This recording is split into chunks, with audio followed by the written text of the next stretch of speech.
રાજકોટમાં નાના મોવા રોડ ઉપર ઘરમાં 71 માતાજીનું સ્થાનક બનાવી છેલ્લા 20 વર્ષથી દોરા ધાગા, દુગ્ધ મટાડવા, જમીન વેચણી કરવી વગેરે કામ કરી અને ભોઈ ચકુમાં ઉર્ફે નીતા ભોજાણીનો ભારત જન વિજ્ઞાન જાથાની ટીમે માલેવાનગર પોલીસ સ્ટેશનની મદદથી 1261માં પર્દાફાશ કર્યો છે. અમે લોકોને અપીલ કરીએ છીએ કે આવી ભોઈ લોકોની સંવેદના સાથે, શ્રદ્ધા સાથે ખિલવાડ કરે છે, ભાવનાઓ સાથે, ઉપરાંત શારીરિક, માનસિક, આર્થિક શોષણ કરે છે. તેનાથી કાળજી રાખવી જોઈએ. આ ભોઈ છે 5,000થી માંડી 1 લાખ રૂપિયા સુધીની ફી વસૂલતી હતી.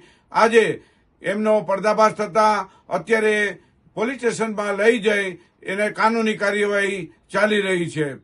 આ મહિલા પોતાના ઘરની બહાર જુદા જુદા મૃતક કે સુરાપુરા કે પિતૃના મોક્ષાર્થે એની ખાંભી ખોડીને લોકોને ડરાવવાનો ભરપૂર પ્રયત્ન કરતા હતા. કાળા વસ્ત્રો પહેરતા હતા અને ખાસ કરીને અમાસ અને ભારે દિવસો અને કાળી ચૌદસના દિવસે તંત્ર મંત્ર વિદ્યા કરી લોકોમાં ભયનો માહોલ ઉભો કરતી હતી. લોકોએ સાવધાન રહેવું.